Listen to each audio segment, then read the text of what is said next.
Welcome to a new edition of the Neon Jazz interview series with Barcelona-born New York City jazz bassist, composer, and educator Manel Fortià.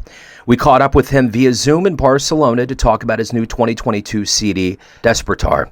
He bridges his Mediterranean and Spanish roots with the sound of the modern New York City jazz on this trio. His melodic sense, rhythmic precision, and creativity have made him one of the most unique and original musicians of this new generation, and has allowed him to perform with luminaries like Dave Liebman, Arturo O'Farrill, at some of the most prestigious jazz festivals and clubs around the world. He's got a great story. Enjoy.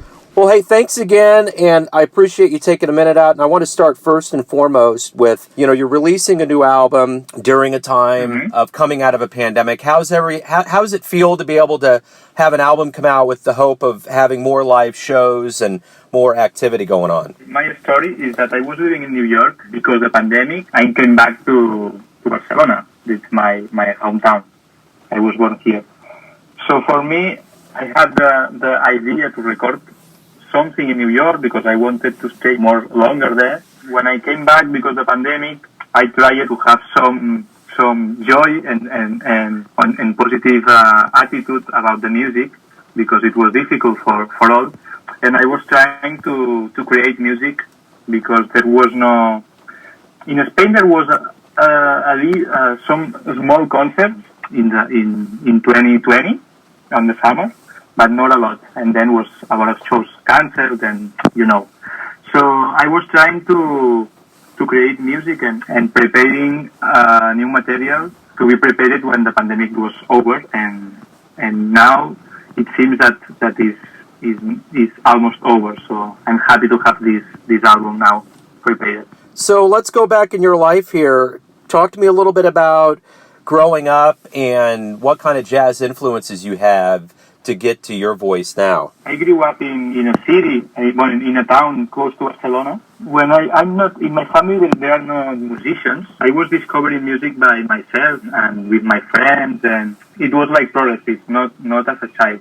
But always I had a lot of curiosity on discovering new styles. And I started with the guitar when I was 9 years old.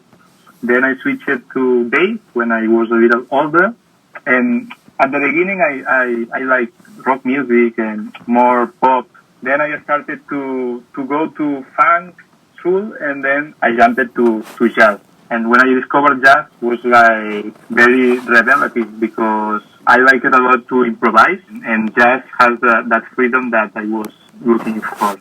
So then when, as an adult, I switched to double bass, because playing jazz, I was feeling more comfortable playing an acoustic instrument. And when I discovered the double bass, for me it was like, wow, I want to play this for all my life.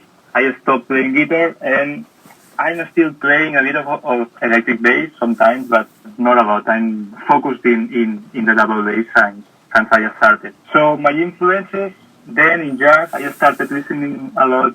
Dave Liebman's trio, Scott Lazaro was like the first influence in bass that I had. Then I discovered, of course, Ray Brown and Ron Carter and all Miles Davis tinted wall. That was fascinating to me. And later I discovered Charlie Haden.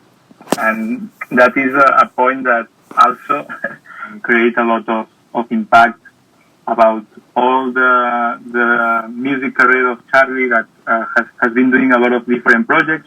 Also, he has the Liberation Orchestra, that there is an album that they are playing some folk music from Catalonia, that where I'm from, and that was a main point that it makes big emphasis on my influences. And also, I like a lot flamenco music, and I like a lot Paco de Lucía since I was a child. I have another project called Ibérica that I'm trying to put these influences more effort with that, with mixing flamenco with jazz and with freedom. Also, Ornette Coleman was a reference to me when I discovered the freedom in music. Also through Charlie, I was like looking for the career of Charlie, and he was in the first quartet of Ornette. So one of my big influences is Charlie Haden. There is a a Spanish double bassist called Javier Colina, that he was my teacher here. He is one of my big influences also, because I remember the first time I saw him playing live. I feel a lot of admiration for, because I don't know if you know Javier Colina. He's also this kind of musician that can play a lot of different styles. That is what I feel I am also. And he has a lot of musicality, and he's playing melodies all the time. And for me, it's like, I like a lot this kind of bassists that play melodies and play beautiful sounds. That's it, a little resume of my influences. What do you like the best about being a professional musician? Good question. In these times, it's not easy, and when it's not an easy profession. There are a lot of contradictions on that, because we are struggling a lot of times, like to find gigs or to try to have your project and develop your music and your project.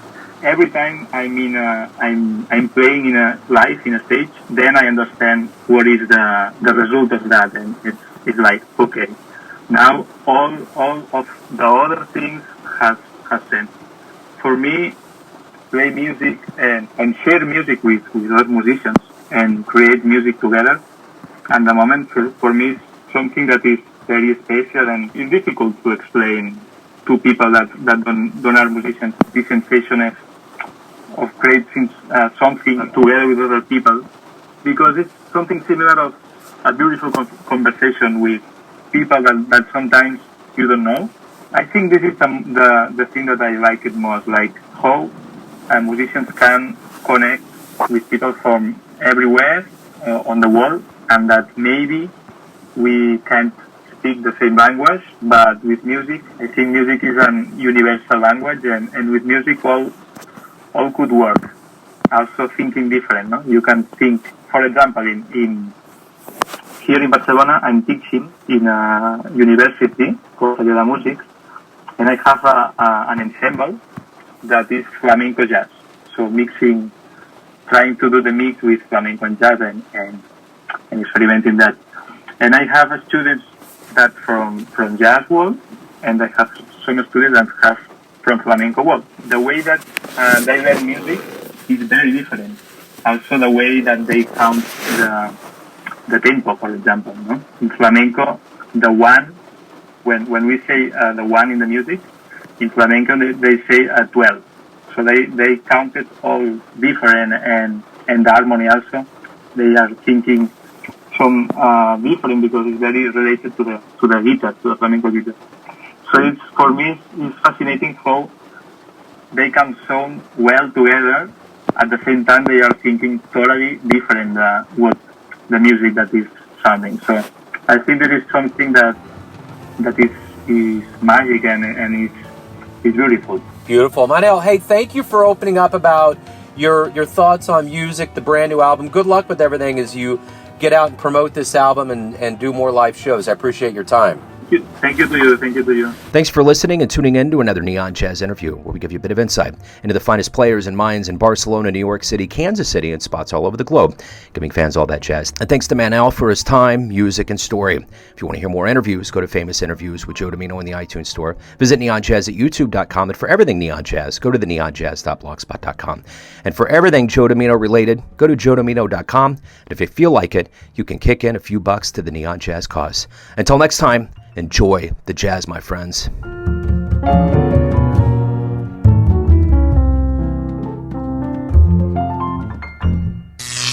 Neon Jazz.